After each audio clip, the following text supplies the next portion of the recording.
ಎಲ್ರಿಗೂ, ನಾನು ವನಿತಾ. ಇವತ್ತು ನಾನು 36 ಸೈಜ್ ಬ್ಲೌಸ್ನ ಯಾವ ರೀತಿ ಕಟ್ ಮಾಡೋದು ಅಂತ ತೋರಿಸ್ತಾ ಇದ್ದೀನಿ.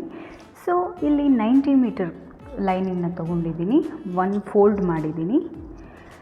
ಇದು ಬ್ಲೌಸ್ ಪೀಸ್ ನೆಕ್ಗೆ ಆಲ್ರೆಡಿ ಡಿಸೈನ್ ಕೊಟ್ಬಿಟ್ಟಿದ್ದಾರೆ, ಸ್ಟೋನ್ಸಲ್ಲಿ ಡಿಸೈನ್ ಮಾಡಿದ್ದಾರೆ. ನಿಮಗೆ ಬೇಕಾದರೆ ಆ ಡಿಸೈನ್ ಥರನೇ ಕಟ್ ಮಾಡಿಕೊಂಡು ಸ್ಟಿಚ್ ಮಾಡ್ಬೋದು, ಬೇಡ ಅಂದರೆ ರಿಮೂವ್ ಮಾಡಿಬಿಟ್ಟು ನಾರ್ಮಲಿ ಬ್ಲೌಸ್ನ ನಮ್ಗೆ ಏನು ನೆಕ್ ಡಿಸೈನ್ ಬೇಕೋ ಅದನ್ನು ಕುಟ್ಕೋಬೋದು. ಸೊ ಇವಾಗ ನಾನು ಅದೇ ಡಿಸೈನ್ನ ಸ್ಟಿಚ್ ಮಾಡ್ತಾಯಿದ್ದೀನಿ. ಟೋಟಲ್ ಲೆಂತ್ 15.5ನ ತೊಗೊಂಡಿದ್ದೀನಿ. ಇದು ಇವಾಗ ನಾನು ಮಾರ್ಕ್ ಮಾಡ್ತಾ ಇರೋದು back side. Neck broad 2.5 inches ತೊಗೊಂಡಿದ್ದೀನಿ. So shoulder 6 inches. So usually ಇದೇ ಮೆಜರ್ಮೆಂಟ್ಸ್ ಬರುತ್ತೆ ಆಲ್ಮೋಸ್ಟ್ ಎಲ್ಲ ಬ್ಲೌಸಸ್ಗೂ. ಆರ್ಮ್ ಹೋಲ್ 7 ಇಂಚಸ್ ತೊಗೊಂಡಿದ್ದೀನಿ. ಸೊ ಇಲ್ಲಿ ಎಷ್ಟು ನಾನು 6 ಇಂಚಸ್ ತೊಗೊಂಡೆ ಮೇಲ್ಗಡೆ ಶೋಲ್ಡರು. ಸೊ ಇಲ್ಲಿಂದ ಚೆಕ್ ಮಾಡಿದಾಗ ಕೂಡ 6 ಇಂಚಸ್ ಬಂದಿರಬೇಕು, ಇಲ್ಲಾಂದರೆ ಡೊಂಕ ಲೈನ್ ಆಗಿಬಿಟ್ರೆ ಅದು ಶೇಪ್ ಕರೆಕ್ಟಾಗಿ ಬರೋದಿಲ್ಲ, ನೀಟಾಗಿ ಕೂರೋದಿಲ್ಲ. Next chest 10 + 1.5 extra stitching margin. Bottom ಅಷ್ಟೇ 10 + 1.5 ಇಂಚಸ್ ತೊಗೊಂಡಿದ್ದೀನಿ. ನಿಮಗೇನಾದರೂ ಬ್ಲೌಸ್ ನೋಟ್ಸ್ ಬೇಕಂತ ಹೇಳಿದ್ರೆ ಕಮೆಂಟ್ ಮಾಡಿ, ನಾನು ನೆಕ್ಸ್ಟ್ ವಿಡಿಯೋ ಬ್ಲೌಸ್ ನೋಟ್ಸ್ ಮಾಡ್ತೀನಿ. ನೆಕ್ಸ್ಟ್ ಇವಾಗ arm hole shape 1.75 inches mark ಮಾಡಿಕೊಂಡು ಶೇಪ್ ಕೊಡ್ತಾಯಿದ್ದೀನಿ.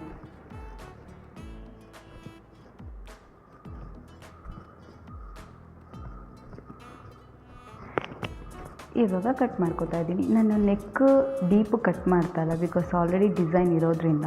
ಆಮೇಲೆ ಯಾವ ರೀತಿ ಸ್ಟಿಚ್ ಮಾಡೋದಂತ ನಾನು ತೋರಿಸ್ತೀನಿ. ಸೊ ಇವಾಗ ಫ್ರಂಟ್ ಕಟ್ಟು ಉದ್ದ ಏನಿದೆ ಅದನ್ನು ನಾನು ಮಾರ್ಕ್ ಮಾಡ್ಕೋತಾ ಇದ್ದೀನಿ. 1/2 ಇಂಚ್ ಎಕ್ಸ್ಟ್ರಾ ತೊಗೋತಾ ಇದ್ದೀನಿ, ಯಾಕಂದರೆ ನಾನು ಕೆಳಗಡೆ ಪಟ್ಟಿನ ಇಲ್ಲೇ ಕಟ್ ಮಾಡ್ಕೋತಾ ಇದ್ದೀನಿ ಒಟ್ಟಿಗೆ. So total 16, neck dot same 2.5, shoulder total 6 inches, arm hole 7 inches, chest. So ಇದೆಲ್ಲ ಇಲ್ಲಿ ಸೇಮ್ ಬರುತ್ತೆ. ಇದರಲ್ಲಿ ಏನು ಡಿಫ್ರೆನ್ಸ್ ಬರುತ್ತೆ ಅಂದರೆ ನೆಕ್ ಡೀಪ್ ಮಾತ್ರ ಡಿಫ್ರೆನ್ಸ್ ಬರುತ್ತೆ, ಆ್ಯಂಡ್ ನಾವು ಡಾಟ್ಸ್ ಹಿಡಿತೀವಲ್ವ ಅದು ಡಿಫ್ರೆಂಟ್ ಬರುತ್ತೆ. ನಾನು ಇವಾಗ ತೋರಿಸ್ತೀನಿ ಯಾವ ರೀತಿ ಅಂತ. ಸೊ ಚೆಸ್ಟೆಲ್ಲ ಸೇಮ್ ಇರುತ್ತೆ ನೋಡಿ. ಈಗ ಬಾಟಮ್ ನಾನು ಒಟ್ಟಿಗೆ ಕಟ್ ಮಾಡ್ಕೊತಾ ಇದ್ದೀನಿ. 10 + 1.5 ಬಾಟಮಲ್ಲಿ ಪಟ್ಟಿ ಬರುತ್ತಲ್ಲ ಅದನ್ನು ನಾನು ಸೇರಿಸಿ ಕಟ್ ಮಾಡ್ತಾಯಿದ್ದೀನಿ.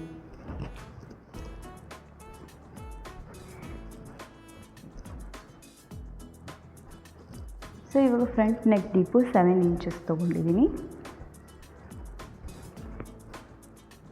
ನೆಕ್ ಶೇಪು 1 ಇಂಚಸ್ ತೊಗೊಂಡು ರೌಂಡ್ ಶೇಪ್ ಕೊಡ್ತಾಯಿದ್ದೀನಿ. ನಿಮ್ಗೆ ಯಾವ ಶೇಪ್ ಬೇಕು ನೀವು ಕೊಟ್ಕೋಬೋದು. ಸೊ ನೀವು ಬಿಗಿನರ್ಸ್ ಆದರೆ ರೌಂಡಿಂದಲೇ ಸ್ಟಾರ್ಟ್ ಮಾಡಿ. Arm hole shape 1.75. ಸೊ ಇವಾಗ ಇಲ್ಲಿ ಟೋಟಲ್ 7 ಇದೆ. 7ಅಲ್ಲಿ ಆಫ್ ಎಷ್ಟು 3.5. ಸೊ 3.5ಅಲ್ಲಿ 1/2 ಇಂಚ್ ಕಡಿಮೆ ತೊಗೋತಾ ಇದ್ದೀನಿ. ಸೊ 3 ತೊಗೋತಾ ಇದ್ದೀನಿ.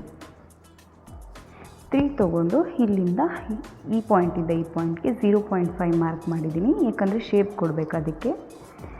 ಸೊ ಇವಾಗ ಈ ಪಾಯಿಂಟ್ನ ಅಟ್ಯಾಚ್ ಮಾಡಿ ಶೇಪ್ ಪಾಯಿಂಟ್ನ ಅಟ್ಯಾಚ್ ಮಾಡಬೇಕು. ನೋಡಿ ಈ ರೀತಿ ಶೇಪ್ ಬರಬೇಕು. ನೆಕ್ಸ್ಟು ಬಾಟಮ್ ಪಟ್ಟಿಗೆ 4 ಇಂಚಸ್ ತೊಗೊಂಡಿದ್ದೀನಿ ಲೆಂತು ಕೆಳಗಡೆಯಿಂದ. ಆ್ಯಂಡ್ ಇದು ಟೋಟಲ್ 10 ಇದೆ. 10ನಲ್ಲಿ ಆಫು 5. ಸೊ 5 ಮಿಡಲ್ಗೆ ಮಾರ್ಕ್ ಮಾಡ್ಕೊಳ್ಳಿ. ಮಿಡಲಿಂದ ಮೇಲ್ಗಡೆಗೆ 2.75 ಇಂಚಸ್. ಈ ತುದಿಲಿ 3 ಇಂಚಸ್ ತೊಗೊಂಡಿದ್ದೀನಿ. ಸೊ ಇವಾಗ ನಾವು ಶೇಪ್ನ ಅಟ್ಯಾಚ್ ಮಾಡಬೇಕು. ನೋಡಿ ಈ ರೀತಿ ಶೇಪ್ ಕೊಟ್ಟು ನೀಟಾಗಿ ಅಟ್ಯಾಚ್ ಮಾಡಬೇಕು. ಇವಾಗ ನೋಡಿ ಈ ಥರ ಕೆಳಗಡೆಯಿಂದ 3.5 ಇಂಚಸ್ಸು ಈ ಪಟ್ಟಿ ಏನಿದೆ ಆ ಭಾಗದಿಂದ, ಆಮೇಲೆ ಏನು 3.5 ಇಂಚಸ್ ಕಟ್ ಮಾಡಿದ್ವಿ ಎಡಗಡೆ ಬಲಗಡೆಗೆ 1 ಇಂಚಸ್ ತೊಗೋಬೇಕು. ಸೊ ಇವಾಗ ಉದ್ದ 2.5 ತೊಗೋಬೇಕು. ಇದು ಬಂದು ಡಾಟ್ಸ್ ಹಿಡಿಯೋದಕ್ಕೆ. ನಾವು ಕಪ್ಸ್ ಏನಿದೆ ಕಪ್ಸ್ ನೀಟಾಗಿ ಸೆಟ್ ಆಗೋದಕ್ಕೆ ಇದು ಡಾಟ್ಸ್ನ ನಾವು ಹಿಡಿತೀವಿ.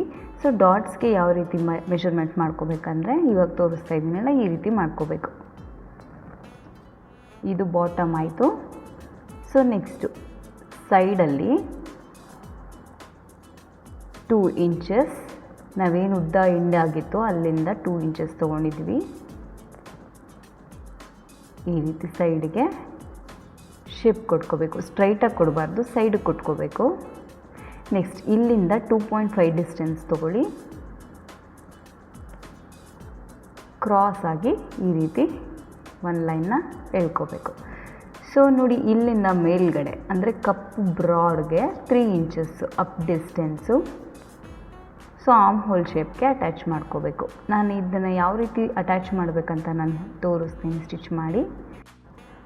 ಇದು ಬಂದು ಪಟ್ಟಿ. ಸೊ ಇದನ್ನು ಕಟ್ ಮಾಡ್ಕೋತಾ ಇದ್ದೀನಿ ಫುಲ್ಲು. ಇದೇನು ಶೇಪ್ ಇದೆ ಅದನ್ನು ಕಟ್ ಮಾಡಬೇಕು.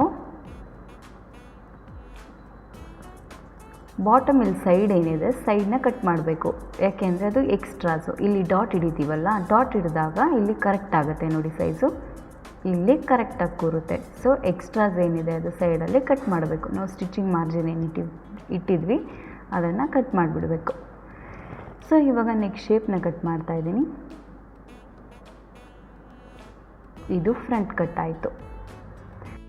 ಸೊ ನೆಕ್ಸ್ಟ್ ಇನ್ನೊಂದು ಪೀಸ್ ಏನಿದೆ ಅದಕ್ಕೂ ನೀವು ಸೇಮ್ ಮೆಷರ್ಮೆಂಟ್ನ ಮಾರ್ಕ್ ಮಾಡಬೇಕು.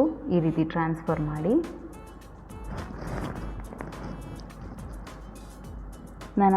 ನಾನು ಮತ್ತೆ ಮೆಷರ್ಮೆಂಟ್ ಮಾಡಿಲ್ಲ, ಏನು ಮಾರ್ಕ್ ಮಾಡಿದ್ದೀನಿ ಅದನ್ನೇ ಟ್ರಾನ್ಸ್ಫರ್ ಮಾಡಿದ್ದೀನಿ. ಬ್ಲೌಸ್ ಸ್ಲೀವ್ಸ್ನ ಯಾವ ರೀತಿ ಕಟ್ ಮಾಡೋದಂತ ನಾನು ಇನ್ನೊಂದು ವೀಡಿಯೋ ಮಾಡಿ ಹಾಕಿದ್ದೀನಿ. ಯಾಕಂದರೆ ಒಂದೇ ವೀಡಿಯೋದಲ್ಲಿ ತೋರಿಸಿದ್ರೆ ತುಂಬ ಲೆಂತಿ ಆಗಿಬಿಡುತ್ತೆ ಅಂತ ನಾನು ತೋರಿಸಿದ್ದೀನಿ. ಯಾವ ರೀತಿ ಮೆಷರ್ಮೆಂಟ್ ತೊಗೋಬೇಕು, ಯಾವ ರೀತಿ ಪರ್ಫೆಕ್ಟಾಗಿ ಸ್ಲೀವ್ಸ್ನ ಕಟ್ ಮಾಡಬೇಕಂತ ನಾನು ತೋರಿಸಿದ್ದೀನಿ. ಡಿಸ್ಕ್ರಿಪ್ಷನಲ್ಲಿ ಲಿಂಕ್ ಕೊಟ್ಟಿರ್ತೀನಿ, ಚೆಕ್ ಮಾಡಿ. ಸೊ ಇವಾಗ ಫ್ರಂಟ್ ಆ್ಯಂಡ್ ಬ್ಯಾಕ್ ಕಟ್ ಮಾಡಾದಮೇಲೆ ಆ್ಯಂಡ್ ಸ್ಲೀವ್ಸ್ ಕೂಡ ಕಟ್ ಮಾಡಾದಮೇಲೆ ಯಾವ ರೀತಿ ರಿಪ್ಲೇಸ್ ಮಾಡಬೇಕು. ಬ್ಲೌಸ್ ಪೀಸ್ ಏನಿದೆ ಅದನ್ನು ನಾನು ಒಂದು ಫೋಲ್ಡ್ ಮಾಡಿದ್ದೀನಿ. ಇವಾಗ ನಾನು ಯಾವ್ಯಾವ ಪೀಸ್ನ ಫ್ರಂಟ್ ಟು ಬ್ಯಾಕ್ ಕಟ್ ಮಾಡಿದ್ದೀನೋ ಅದನ್ನು ನಾನು ಈ ರೀತಿ ರೀಪ್ಲೇಸ್ ಮಾಡ್ತಾಯಿದ್ದೀನಿ. ರೀಪ್ಲೇಸ್ ಮಾಡಿ ಒಟ್ಟಿಗೆ ಕಟ್ ಮಾಡಿ ತೋರಿಸ್ತಾ ಇದ್ದೀನಿ.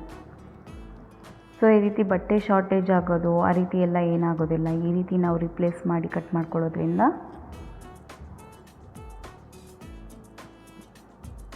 ನೋಡಿ ಈ ರೀತಿ ಕಟ್ ಮಾಡ್ಕೋಬೇಕು. ಸೊ ಇವಾಗ ಸ್ಲೀವ್ಸ್ಗೆ ಶಾರ್ಟೇಜ್ ಆಗಿದೆ.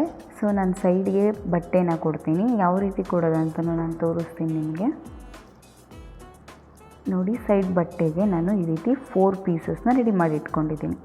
ಇದನ್ನು ನೆಕ್ಸ್ಟ್ ವೀಡಿಯೋದಲ್ಲಿ ನಾನು ನಿಮಗೆ ಸ್ಟಿಚ್ ಮಾಡಿ ತೋರಿಸ್ತೀನಿ. ಈ ವಿಡಿಯೋದಲ್ಲಿ ಏನಾದರೂ ಡೌಟ್ ಇದ್ದರೆ ಪ್ಲೀಸ್ ಕಾಮೆಂಟ್ ಮಾಡಿ. Thank you.